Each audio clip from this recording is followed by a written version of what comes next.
Hi, ఇప్పుడు mass జాతర cinema promotions మొదలవుతున్నాయి. మనతోటి హీరో గారు, ప్రొడ్యూసర్ గారు ఇద్దరు ఉన్నారు. ఇది యాంకర్గా చేయడం కొంచెం కష్టంగానే ఉంది. అందుకే అన్న మనం మాకైతే ఇంట్రెస్టింగ్ గానే ఉంది అన్న. మీకుంటుంది అన్న ఆడుకోవడంలో ఫేమస్ కాబట్టి, సో మీరు మీడియాతో ఆడుకోవడంలో ఫేమస్ కాబట్టి ఇద్దరిని కలిపి కొన్ని క్వశ్చన్లు అడగాలని ఉందన్న. ఇట్లా మీడియాతో ఆడుకుంటాం ఫేమస్ అని చెప్తేనే మొన్న ఒక ఆగస్ట్ లో ఒక వీకెండ్ నన్ను ఆడుకున్నారు మీడియాలో. అవునన్న, దీంట్లో అది ఉండాలి కదా, డెఫినెట్ గా. అది ఉండకపోతే అలాగే సార్, అలా ఉంటేనే ఫాలోయింగ్, వ్యూవర్షిప్ పెరుగుద్ది, అంటే అలాగే ఫ్యాన్స్ పెరుగుతారు, అవి ఉండాలి. మరి ఏ స్థాయికి ఆడుకున్నారంటే నేను ఇంకా అసలు ఆస్తులు అమ్ముకుని దుబాయ్ వెళ్ళిపోయానని. నాకు అర్థం కాలేదు, ఆస్తులు అమ్ముకునే అంత బ్యాడ్ పొజిషన్ లో ఉంటే దుబాయ్ ఎలా వెళ్తారో నాకు లాజిక్ అర్థం కాల. దుబాయ్ ఏదో పెద్ద ఏదో పల్లెటూరు లాగా అక్కడికి బాధపడుతున్నారు. వాళ్ళ రియాక్షన్ లాజిక్ అసలు ఉంటుందా? అదే కదా సింపుల్. అన్నట్టు రిచ్ బాధపడతారు కూడా, రిచ్ బాధపడడానికి కూడా రిచ్గా వెళ్ళారు వంశీ గారు. అన్న ఇది మైక్ పట్టుకొని మీరు మళ్ళీ సినిమా అడగరు, సినిమా చూడమని అడగను, అందుకని మైక్ లేకుండా ఇప్పుడు అడిగేద్దాం అలా ఏమన్నా. సో ఫస్ట్ అదే ఆ రోజు కొంచెం ఎక్సైట్ అయ్యాను నేను, బాగా ఎక్సైట్ అయ్యాను. అది సరే, ఇక కేకలే. అది ఎలా ఉందంటే రిక్వెస్ట్ లేదు, వార్నింగ్ లో ఉంది. వంశీ ఎప్పుడు వార్నింగ్ కావాలి. అవునే, తప్పులు చేయకుండా ఉంటాం మనుషులు. కొడకల్లారా, రాకపోతే చెప్తా మీ పని. తప్పులు చేయకుండా ఉండం కదా, తప్పు జరిగింది ఏం చేస్తాం చెప్పు. ఇప్పుడు నేనైనా ఎన్టీఆర్ గారు అయినా, ఇప్పుడు ఒక ఆదిత్య చోప్రా అని ఒక పెద్ద మనిషిని, యశ్వరాజ్ నమ్మాము. ఇప్పుడు అందరు తప్పులు చేస్తారు కదా, వాళ్ళ సైడ్ తప్పు జరిగింది, మనం దొరికామంటే ఏం చేస్తాం దానికి. ఇప్పుడు నేను తీసిన సినిమా కాదు కదా, మేము ఎలా, కానీ వాళ్ళని నమ్మాము. పెద్ద మనిషి, ఇండియాలోనే బిగ్గెస్ట్ ప్రొడ్యూసర్, ఆయన నమ్మాము. మిస్ఫేర్ అయింది, ఏం చేస్తాం దానికి, వేసుకున్నారు, పడ్డాం అంతే. కానీ అన్న మీరు దొరకాలని చాలా మంది ట్రై చేసినట్టున్నారు, వాళ్ళకి ఖుషి ఇచ్చి లాస్ట్ కి మళ్ళీ సెట్ చేసి ఓన్లే మన సినిమా, మనం తీసిన సినిమా కాకుండా బయట సినిమాతో దొరికాం, హ్యాపీ. ఇంకా అని ఫస్ట్ మాస్ మహారాజ్ అనే టైటిల్ ఇచ్చిన తర్వాత మాస్ అనే టైటిల్ పెట్టుకుంటూ మాస్ జాతర వస్తుంది. టైటిల్ ఐడియా ఎవరిది? బేసిక్ నేనే చెప్పాను. అవునా, నేను అదే ఎక్స్పెక్ట్ చేశాను. ఎందుకో అంటే అప్పుడు మరి పండగ అనుకున్నాం, అవునండి బాగుంటుంది అనుకున్నాం, కొన్ని కారణాల వల్ల అది తెలిసిందే. అది సంక్రాంతి అంటే గుర్తొచ్చింది. మాస్ సినిమాలన్నీ సంక్రాంతికి వచ్చినాయి అనుకోండి, cinema block buster, super cake, అది ఇద్దరా కావాల్సింది మాకు తెలుగు సినిమాకి అని చెప్పి హడావిడి చేస్తాం. దసరా వరకు ఓకే, మిగతా ఏ టైంలో వచ్చినా కానీ ఇదో సినిమానా, కొత్తదనం లేదు. సో దాంట్లోకి వెళ్ళిపోయి ఈ ఆర్టిస్టిక్ మెంటాలిటీలోకి వెళ్తున్నారు. ఆర్టిస్టిక్ కాదు, క్రియేటివిటీ. ఇప్పుడు ఎవరికి అయినా ఇప్పుడు చేతిలో ఫోన్ ఉండి ట్విట్టర్ హ్యాండిల్ ఉన్నా, ఇన్స్టాగ్రామ్ హ్యాండిల్ ఉన్నా, క్రియేటివిటీ తన్నుకుంటూ వస్తుంది. అది చూపించడానికి, ప్రొజెక్ట్స్ చేయడానికి ట్వీట్గా ఫామ్ చేయొచ్చు, రీల్స్గా ఫామ్ చేయొచ్చు. ఆ క్రియేటివిటీలో ఏంటంటే ఏదన్నా ఒక క్రియేటివ్ ఐ మీన్ టెక్నికల్గా స్ట్రాంగ్ ఉన్న సినిమా రిలీజ్ అయింది అనుకో, అబ్బా ఎంత బాగా తీశారు, ఇది తీశారు, అది తీశారు అని పొగిడితే, ఓహో వీళ్ళందరికీ సినిమాటిక్ నాలెడ్జ్ చాలా ఎక్కువ ఉందన్నమాట, అందుకని పొగుడుతుంది, ఐ మీన్ అందుకని ఇంత బాగా చెప్తున్నారు అనుకుంటారు. అదే ఒక కమర్షియల్ మాస్ సినిమా వచ్చినారు, జనానికి అది కావాలి. కానీ ఏంటంటే ఏముంది కొత్తగా, ఏముంది అంటే అదొక ఫ్యాషన్. అంటే ఓహో వీళ్ళకి సినిమా గురించి బాగా తెలుసు అనుకుంటా, అందుకని రెగ్యులర్ సినిమాని పొగడలేకపోతున్నారు వీళ్ళు అని అనుకుంటారేమో నా ఫీలింగ్ ఏంటో నాకు తెలియదు. కానీ మరి ఇప్పుడు మన రవితేజ గారిని పెట్టి గీతాంజలి తీయలేను కదా, చూడరు కదా. అదే సార్, చూడరు అనే కాన్సెప్ట్కి అందరూ ఇప్పుడు కల్ట్ ఫాలో. అంటే ఇప్పుడు ఒకటి కళ్యాణ్ బ్రో, ఇప్పుడు దాకా చూసిన వాళ్ళు కొంచెం feel good, like proper sincere attempt, hero ఒక సిన్సియర్ క్యారెక్టర్ అనేది ఏది వర్కౌట్ అవ్వాలి. అంటే ఇప్పుడు చిరంజీవి గారు, బాలకృష్ణ గారు, రవితేజ గారు వీళ్ళంతా ప్రాపర్ కమర్షియల్ హీరోస్. వాళ్ళని ఎలా చూడాలనుకుంటున్నారు అలానే చూశారు, అలానే చూస్తానికి ఇష్టపడరు. ఇప్పుడు మన వెంకటేష్ గారి సంక్రాంతికి వస్తున్నాం రిలీజ్ అయింది, పెద్ద హిట్ అయింది. అలా ఇప్పుడు రవితేజ గారు మాస్ చేస్తే చూస్తారు, బాలకృష్ణ గారు మాస్ చేస్తే చూస్తారు, చిరంజీవి గారు మాస్ చేస్తే చూస్తారు. అలానే ఇప్పుడు సడన్ గా నేను రవితేజ గారిని పెట్టి ఏమై చేసేవాళ్ళు గీతాంజలి తీస్తే బాగోదు కదా. మరి ఇప్పుడు అవన్నీ మనం చెప్పామనుకో, వీడికి ఎంత పొగరో, వీడు ఇలా మాట్లాడుతున్నా అంటారు, మళ్ళీ ఏం చెప్పాలి మనం దాంట్లో దిగుదాం. అవును, కానీ పరిస్థితి అలా వచ్చేస్తుంది, మనం ఏం చేయలేము, చెప్పినా అర్థం చేసుకోరు. అది ఇంపాసిబుల్, వాళ్ళు కావాలి వాళ్ళే తప్ప మనం అని ఏదైనా కొత్తగా చేయలేదా అంటే అన్నింటిలోకి కొత్తగా చేసి మీరు నా ఆటోగ్రాఫ్ స్వీట్ మెమరీస్ చేశారు, నేను వర్కౌట్ అవ్వలా. మీకు కావాల్సింది ఏంటి, అదే ఇస్తాం మేము సింపుల్ ఇంకంతే. ఇప్పుడు మళ్ళీ అదే చేస్తాడు అంటే అయ్యే చూస్తున్నారు. అంటే అది కూడా ఊరిని చూసేరు కళ్యాణ్, దాంట్లో కూడా ప్రాపర్ మీటర్ ఉండాలి. లైక్ ఒక అన్న కమర్షియల్ సినిమా చాలా తీయడం చాలా కష్టం, ఎందుకంటే చాలా మందికి నీకు ఎందుకంటే ఆ చిన్న రెగ్యులర్ అనేస్తానికి చాలా ఈజీ. ఆ రెగ్యులర్ కమర్షియల్ సినిమా రెగ్యులర్ గా ఉంటుంది కాదనట్లా, కానీ ఆ రెగ్యులర్ సినిమాలో హై మూమెంట్స్ ఉన్నాయా, ఎంగేజింగ్ గా ఉన్నదా అనేది ఇంపార్టెంట్. రెగ్యులర్ గా ఉందా లేదా అనేది ఇప్పుడు ఎప్పుడు చెప్తారు కదా ప్రపంచంలో 7 కథలే ఉంటాయని, ఏ తిప్పిన ఆ కథలకి అటు ఇటు తిప్పి జాయడమే కానీ కొత్త కథ ఎవరు రాయలేరు కదా. కానీ అంత ఎంగేజింగ్ గా చెప్పడం ట్రై చేస్తాం కదా, ఎంగేజింగ్ గా ఉందో లేదో ట్రై చూపడానికి మాస్ సినిమా అంటాం, కమర్షియల్ సినిమా అంటాం, కానీ ఈ రెగ్యులర్ అన్న మాట ఫ్యాషన్ అయిపోయింది అందరికి. అది ఆ సంఖ్య కూడా బేసిక్ గా ట్విట్టర్ లో మేధావి సంఖ్య ఒకటి ఉంటుంది వాళ్ళే. అదే సార్, అదే అంటున్నాను సార్. ఆ మీద సంక్రాంతికి వస్తున్న సినిమా ట్విట్టర్ లో ఎవడు బాగుందని చెప్పడం చూడలేదు, బట్ థియేటర్లకు పరిగెట్టుకుంటూ వచ్చిన ఫ్యామిలీ ఆడియన్స్ చూసారు. రిపీట్స్ పడినాయి అంటే ఎంతో కొంత డెఫినెట్ గా ఈ ఎఫెక్ట్ ఉంటుంది వంశీ. నాకు తెలిసి ఈ పాండమిక్ లో జరిగిన కొన్ని ఓటీటీ దానికి ఎక్కువ ఇదేంటి అంటే వాళ్ళు ఎప్పుడు చూడలేదు కదా, ఇప్పుడు చచ్చినట్టు చూసారు అందరూ. సో ఆ కొంతమంది ఉంటారు, ఎక్కువ ఉంటారు వాళ్ళు. ఇప్పుడు థియేటర్ రారు సినిమాలు చూడటానికి, థియేటర్ రారు. ఇప్పుడు మాస్ మూమెంట్స్ కమర్షియల్ సినిమాని ఎటకారం చేస్తున్నారు కదా రెగ్యులర్ సినిమాని. ఇప్పుడు ఓజీ సినిమా మొన్న రిలీజ్ అయింది, ఊగిపోతున్నారు అంత ఇంటర్వెల్ బ్లాక్ లో ఏం చేశారు, కళ్యాణ్ గారు తల నరికారు. అంటే అది కమర్షియల్ మాస్ మూమెంటే కదా, రెగ్యులర్ మూమెంటే కదా. గత 20 ఏళ్ల సినిమాల్లో చాలా సార్లు, ఇప్పుడు అతనొక్కడేలో కళ్యాణ్ రామ్ గారి దగ్గర నుంచి మొన్న డాకు మహారాజులో బాలకృష్ణ గారి దాకా తల నరికారు కదా. కానీ ఎందుకు హై వచ్చింది, కమర్షియల్ మూమెంట్ కాబట్టి హై వచ్చింది. దాంట్లో అది రెగ్యులరే కానీ కమర్షియల్ మూమెంట్ కదా. అంతే, కమర్షియల్ సినిమాలు ఎప్పుడైనా మూమెంట్ వర్కౌట్ అయితే సినిమా వర్కౌట్ అవుతుంది, అంతే తప్పితే రెగ్యులర్ ఇది అది అని ఆ ఫ్యాషన్ ఏంటంటే సంక్రాంతికి వస్తే రెగ్యులర్ కాదు, ఇంకా మిగతా 11 నెలల్లో వస్తే రెగ్యులర్. అదేం లాజిక్ ఇది కరెక్ట్ పాయింట్. నాకు తెలిసి ఆ టైంలో మైండ్ సెట్ అలా ఉంటుందేమో, మైండ్ సెట్ అలా ఉంటుందేమో. ఫ్యామిలీస్ అంటే పండగ వాతావరణంలో ఎలా వచ్చినా పర్లేదు, ఏ కమర్షియల్ మీటర్ లో వచ్చినా పర్లేదు, కానీ మిగతా సంవత్సరం మాత్రం టెక్నికల్ గా కరెక్ట్ సినిమాలు తీయాలి. అలా ఎలా కుదురుతుందో మరి తెలియదు, మరి చూడాలి. వేరే సినిమాలను చూసి వాళ్ళలాగా ఎందుకు చేయట్లేదు అని అంటారు, కానీ మనం రెగ్యులర్గా వాళ్ళు సినిమా రెగ్యులర్ చేశారు అనుకుంటున్నాను, దాన్ని ఎగ్జైట్ అవుతారు మళ్ళీ. ఇప్పుడు తమిళ నుంచి వచ్చిన మలయాళం నుంచి నేను కూడా చెప్పిన లోక నేనే తెలుగులో రిలీజ్ చేశా. ఇప్పుడు ఈ మాటకి నన్ను పచ్చి బూతులు తిడతారు మళ్ళీ మీడియాలో అంతా. లోకాలో స్ట్రైట్ తెలుగు సినిమా తీస్తే లోక ఇది లాగ్ ఉంది, ఇది స్పాన్ లేదు, ఇలా ఉంది అలా ఉంది అని తిట్టకపోతే నా పేరు మార్చుకుంటాను. 100%. ఇక్కడ లాగ్ ఉంది అక్కడ లాగ్ ఉంది అని స్ట్రైట్ తెలుగు సినిమా లోక అయ్యి ఉంటే చూసేవారు కాదు. అవునన్నా జరిపించింది. మనకేంటంటే మనము తెలుగు ఆడియన్స్ తెలుగు ఎలా అయిపోయామంటే ఒక ఆ చిన్న ఎడ్జ్లో ఉన్నాము, ఏది ఇట్లా అనేస్తున్నారో తెలియట్లేదు మనకి. కరెక్ట్, ఇప్పుడు ఏది నచ్చుతో తెలియదు మనకి. ఇదైతే జనం నిజంగా ఎప్పుడు ఏది నచ్చుతో తెలియదు. ఇప్పుడు చూడు మన తెలుగు ఆడియన్స్ ఎంత ఈ స్టేజ్ లో లిటిల్ హార్ట్స్ కుర్రోళ్ళు ఎవరో తెలియదు, డైరెక్టర్ ఎవరో తెలియదు, ఏమీ తెలియదు. ఈటీవీ విన్నాను రామజీరావు గారి పేరు తప్పితే ఏమీ తెలియదు ఆ సినిమాలో ఎవరికి దేని గురించి. ముందు రోజు ప్రీమియర్స్ 2 రోజుల ముందు ప్రీమియర్స్ చేశారు, చాలా బెటర్ బుకింగ్స్ తో ఓపెన్ అయినాయి. ఆ రోజు రిలీజ్ అయిన 2-3 సినిమాల్లో చాలా బెటర్ బుకింగ్స్ తో ఆ సినిమా ఓపెన్ అయింది. అంటే తెలుగు సినిమా ఆడియన్స్ చూడు వాళ్ళు ఫిక్స్ అయితే ఎలా అయినా చూసేస్తున్నారు సినిమా ముందే. కానీ కాబట్టి తెలుగు సినిమా ఆడియన్స్ ఏది చూడాలనుకున్నారు ఏది వద్దనేది ఎవడో గేజ్ చేయలేము. అని మాస్ జాతర గురించి వస్తే ఇప్పటి వరకు ఎక్కువ మంది కొత్త డైరెక్టర్లు ఇంట్రడ్యూస్ చేసింది మీరే. అవునా? యా, మొత్తం ఒక స్టార్ హీరో ఇంతమంది కొత్త డైరెక్టర్. అంటే ఇప్పుడు మనం లెక్క పెట్టుకుంటే చిరంజీవి గారితో చేస్తున్నాం, బాబీ గారి దగ్గర నుంచి మన గోపిచంద్ మల్లిన్ గారు కావచ్చు, మన హరీష్ శంకర్ గారు కావచ్చు, నాగార్జున గారు కూడా వస్తారు, ఆయన కూడా నాగార్జున మన జనరేషన్లో మీరు ఇప్పుడు భాను కథ ఓకే చేశారు మీరు. భాను రైటర్గా ఫేమస్, సామజవర్గం డైలాగ్స్ ఇవన్నీ కుమ్మేస్తారు. డైరెక్టర్గా భానులో ఆ కథ చెప్పినప్పుడు మీకు నచ్చింది ఏంటి? అంటే కథ మాత్రం ప్రాపర్ కమర్షియల్ ప్యాకేజ్ ప్రాపర్గా చెప్పాడు, అది నాకు బాగా నచ్చింది. ఇక మిగతా అతను ఎలా చేయాలి, ఏ సీన్ ఎలా చేయాలి చెప్పాడు, నాకు క్లియర్గా చెప్పాడు. సో అప్పుడేంటంటే ఛాన్స్ తీసుకోవటమే. ఇప్పుడు చాలామంది కథ చాలా బాగా చెప్తారు, సినిమా ఎగ్జిక్యూషన్ అసలు టోటల్ ఫెయిల్ అవుతారు. కొంతమంది కథ చాలా దరిద్రంగా చెప్తారు కానీ ఎగ్జిక్యూషన్ చాలా బాగుంటుంది. బాను ఏంటంటే ఎలా చేయాలి, ఏ ఎపిసోడ్లో ఎలా చేయాలి, బేసిక్ నాకు ఎపిసోడ్లు బాగా నచ్చినాయి. సూపర్. సెకండ్ హాఫ్లో కంటెంట్ కానీ ఓపెనింగ్ కానీ క్యాటరీ అండ్ ఈ తాత మనవడు అన్నీ ఉన్నాయి దాంట్లో, ఎంటర్టైన్మెంటు మంచి సాంగ్స్ అన్నీ ఉన్నాయి. సో బేసిక్గా తను క్లియర్గా ఉన్నాడు. సో ఛాన్స్ తీసుకున్నాం. I hope, I wish.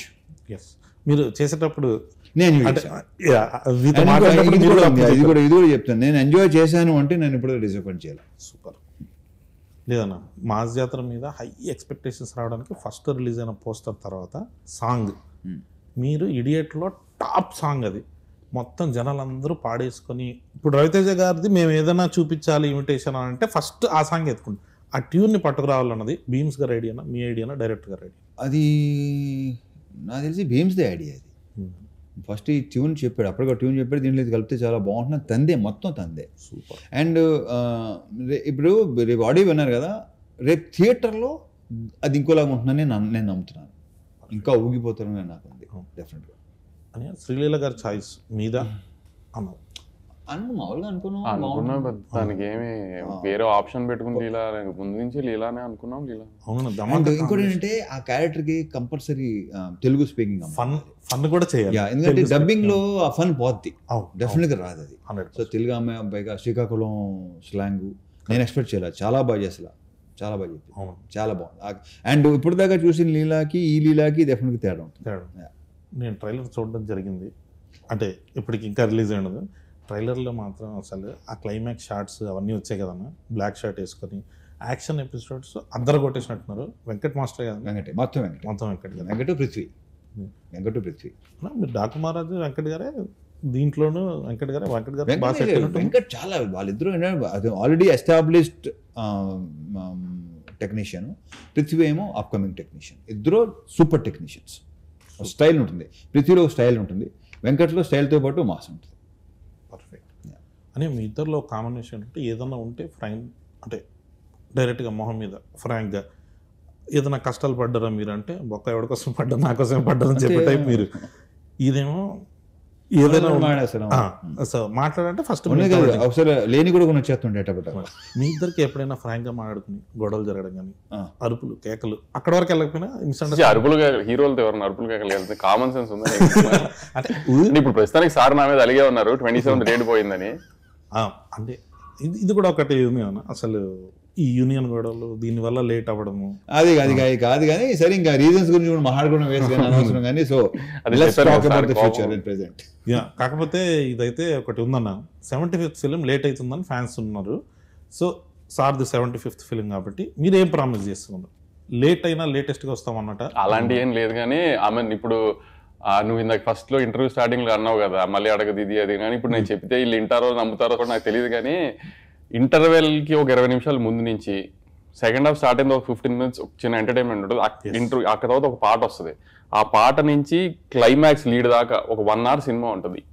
ఈ 1 hour 25 minutes అరౌండ్, ఇంటర్వెల్ ముందు 20 minutes, ఈ 1 hour సినిమా అయితే ఊగిపోతుంది గ్యారంటీ స్క్రీన్.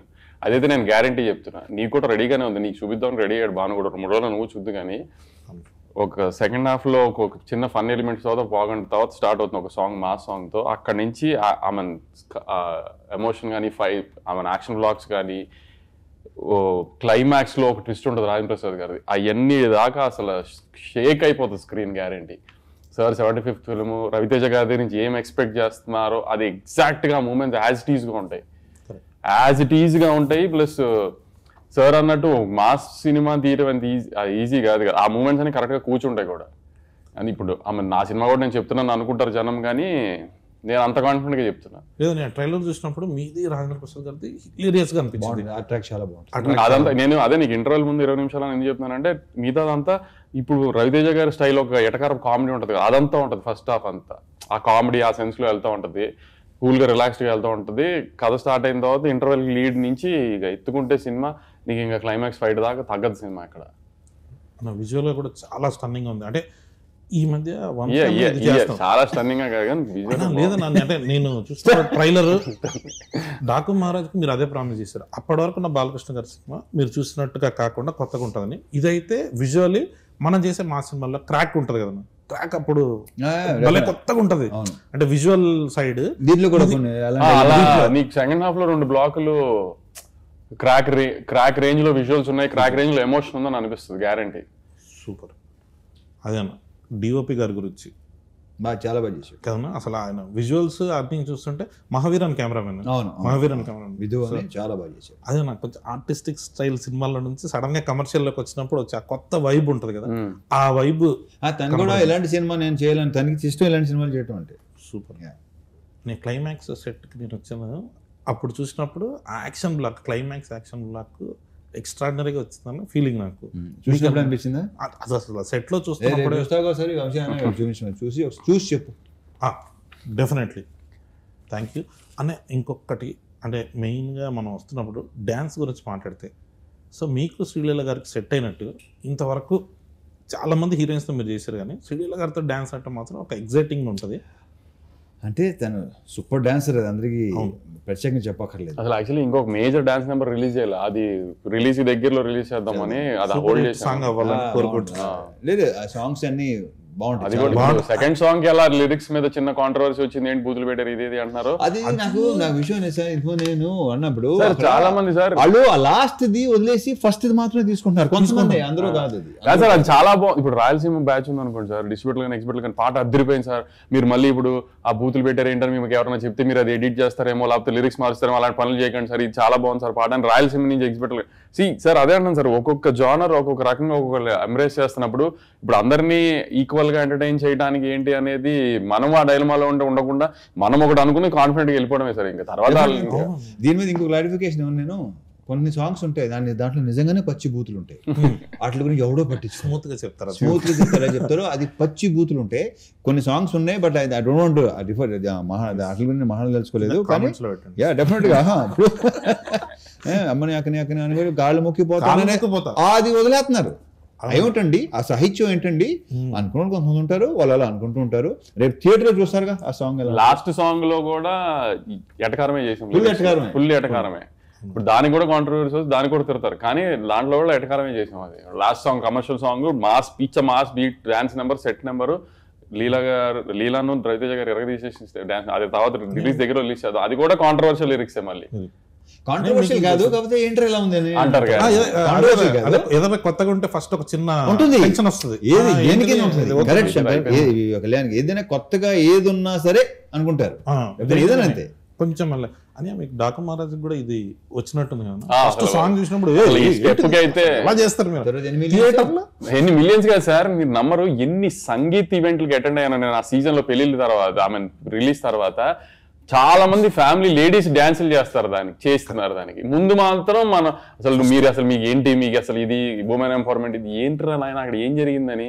ఇప్పుడు ఉర్వశి రౌతల గారికి తెలియకుండా ఏమి చేయలేదు కదా, కానీ తర్వాత మొత్తం అందరూ ఎంజాయ్ చేసి పిచ్చిగా మరి ఇప్పుడు ఎవరిని ఏమంటానికి ఏముంది మనం. ఇంకోటి ఇలాంటి దానికి సందీప్ వంగ మాట్లాడారు అనమాట, ఈ సెక్షన్ ఉంటుంది కదా, ఇది ఒక 20 మాక్సిమం 100 మంది కంటే ఎక్కువ ఉంటారు. మనం అనవసరంగా వాళ్ళని సీరియస్గా తీసుకుంటాం, వాళ్ళని పట్టించుకోకపోతే హ్యాపీగా ఉంటాం. కరెక్ట్ అన్న. మీకు కుర్చీ మడత పెట్టి కూడా వచ్చింది మహేష్ బాబు గారి పాట ఏంటి, ఆడెవడో తాతను బెడ్ ఏంటంటే ఇప్పటికే యూట్యూబ్ లో ఎంత చెప్పారు తెలుసా, ఒక త్రివిక్రమ్ శ్రీనివాస్ మహేష్ బాబు సినిమా పాటలు ఇలా ఏంటి, ఇదేంటి, అదేంటి, ఎంతమంది ఉంటారు. అదే అది తర్వాత ఏమైంది. నెక్స్ట్ క్వశ్చన్లోకి వస్తే అని మాస్ జాతర అన్న దానికి టైటిల్ వరకు ఓకే, మంద ఇదంతా అన్నది ఫస్ట్ పోస్టర్లో లేదు, తర్వాత యాడ్ చేశారు. ఈ adding director Bhanu Bhogavarapu adding అది అబ్బాయి వద్దాబాయి. నేను బేసిక్ ఏంటంటే పాతి మళ్ళీ ఎందుకంటే ఇది బాగుంటుంది వేసిన తర్వాత అందరూ నువ్వు నీ రియాక్షన్ ఫస్ట్ నాకు వచ్చింది, అది చాలా నీతో నన్ను బాగుందంటావు నిన్నే అడిగాను నేను. అవును, మొత్తం టీజర్ లో కూడా ఫస్ట్ గ్లిమ్స్ వేసినప్పుడు మంద ఇదంతా అంటే ఒక ఆ వైబ్ వచ్చింది. మీరు ప్రామిస్ చేసినప్పుడు కూడా ఫస్ట్ వింటేజ్ రవితేజ గారిని చూపిస్తాం, మీరు ఏదైతే మిస్ అవుతున్నారో ఆ రవితేజ గారిని చూపిస్తాను. సో అలాంటివి ఏదైనా కొన్ని రెఫరెన్స్ సినిమాలో రెఫరెన్స్ మాసకు కావాలి అదేనా ఆ రెఫరెన్స్లు ఇలాంటివన్నిటిని వస్తుంటే మాకు ఆ హై వస్తుంది. సో వాటి కోసం వెయిటింగ్. ఇంకొకటి కొత్త డైరెక్టర్లు మీరు ఎంకరేజ్ చేస్తూ వస్తున్నారు. ప్రతి సినిమాకి ఇప్పుడు లిటిల్ హార్ట్స్ వచ్చింది, మీరే ఫస్ట్ ఫోన్. మ్యాడ్ వచ్చింది, మీరే ఫస్ట్ ఫోన్. అట్లా మేము మొన్న ఒకటి అనుకుంటున్నాం, మ్యాడ్ 2 అయిపోయింది కదా, ఒకవేళ మ్యాడ్ 3 చేస్తే ఒకవేళ మేము వచ్చి అప్రోచ్ చేయమనుకున్నాం, ఒక స్టార్ హీరో ఒక ఆవేశం టైప్లో మనం ఏమైనా చేద్దామంటే మీరు దానికి ఓపెన్గా ఉంటారా? ఇప్పుడు రెడీ, ఎప్పుడు స్టార్ట్ చేస్తారు చెప్పు. అయితే మన మ్యాడ్ క్యూబ్ టిల్లు క్యూబ్ కలిపి సో అట్లా సెట్ చేసి మాస్ మ్యాడ్ క్యూబ్ ఒకటి ట్రై చేస్తాం. నేను మాస్ జాతరకి ఇప్పుడు ఈ మధ్య పార్ట్ 2 అన్నది ఫ్రాంచైజీలు సీక్వెల్స్ వస్తున్నాయి కదా, మాస్ జాతర 2 ఏమైనా ఎక్స్పెక్ట్ చేయొచ్చా? అది భానుభోగం అడుగు. అయితే నో పార్ట్ ఫుల్ కథ చెప్తాం. సో ఇది ఇది ఇది ఒక రకమైన క్లారిటీగా చెప్పు. నో పార్ట్ ఫుల్ కథ మొత్తం ఒకేసారి చూసేయచ్చు మీరు సినిమా మొత్తం.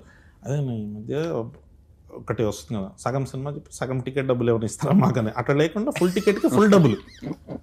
సో అందుకే ఏమన్నా పార్ట్ 2 అంటే మాకు ఫుల్గా ఫినిష్ చేయడం కథ అని. సో దీంట్లో మొత్తం మనం ఫినిష్ చేస్తాం అని. మీరు బాగా ఎంజాయ్ చేసిన మొమెంట్ ఏంటి ఈ సినిమాలో? సినిమా అంతా ప్రత్యేకంగా అది ఏం లేదు, మీరు ప్రత్యేకంగా ఏమి బేసిక్గానే ప్రత్యేకంగా ఏమీ ఉండవు. నేను ప్రతి మూమెంట్ ఎంజాయ్ చేస్తాను, because I live in the moment. అనే మీరు ఫస్ట్ టైం రవితేజ గారితో, సో మీకు ఎలా అనిపించింది ఎక్స్పీరియన్స్? నాకు చాలా బాగుంది. మన చెప్తాను కదా మీకు ఎప్పుడు. ఎస్, నాకు పర్సనల్గా చెప్పారు one of the best, one of the కాదు, వాళ్ళిద్దరు క్లోజెస్ట్ ఫ్రెండ్స్. సో ఏంటన్నా మామూలుగా మీరు ఫ్రీ టైంలో ఉన్నప్పుడు, సినిమాలు చేయకుండా ఉన్నప్పుడు ఏం ఆడతారు ఎవరితో? అంటే మీరిద్దరు, అంటే what is your favourite time? ఎందుకు చెప్తారు నీకు? అంత ఇండస్ట్రీ గాసిప్ అందరు తిట్టుకుంటూ ఉంటాను నేను. అన్న మమ్మల్ని కూడా యాడ్ చేయండి అన్న గ్రూప్ ఏదన్నా ఉంటే.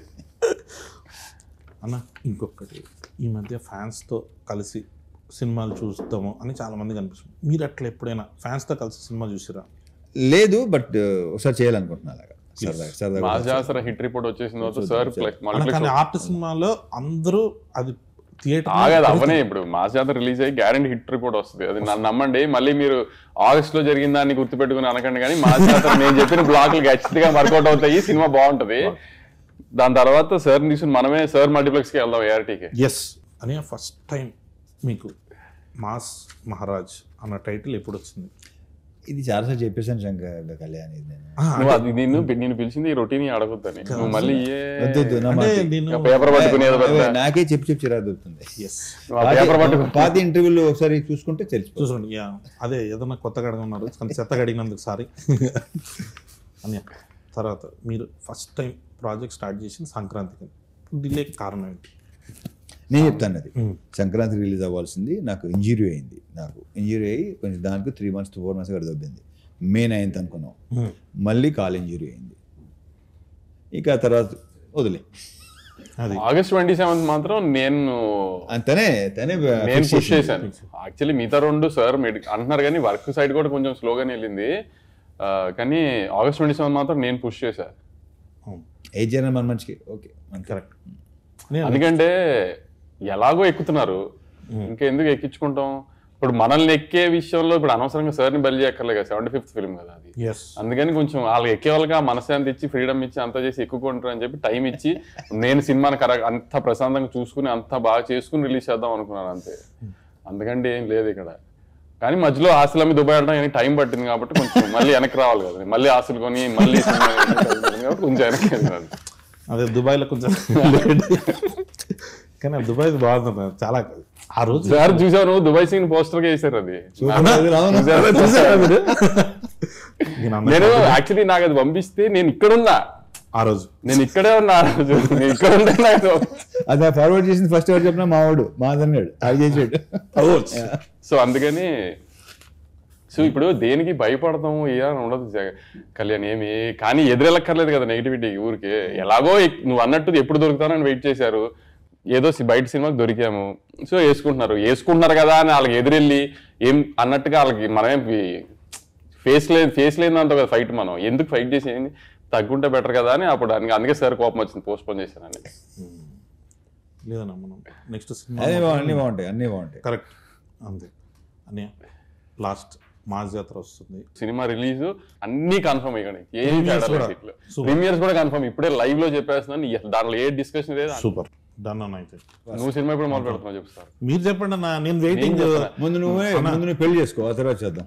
పెళ్లిది ఎలాగో అది జరుగుతుంది వంశీ అన్న బ్లెస్సింగ్స్ తోటి. ఎవరన్నా ఇంటే తప్పుగా అనుకుంటారు వంశీ అన్న బ్లెస్సింగ్స్ తో పెళ్లి చేస్తారు.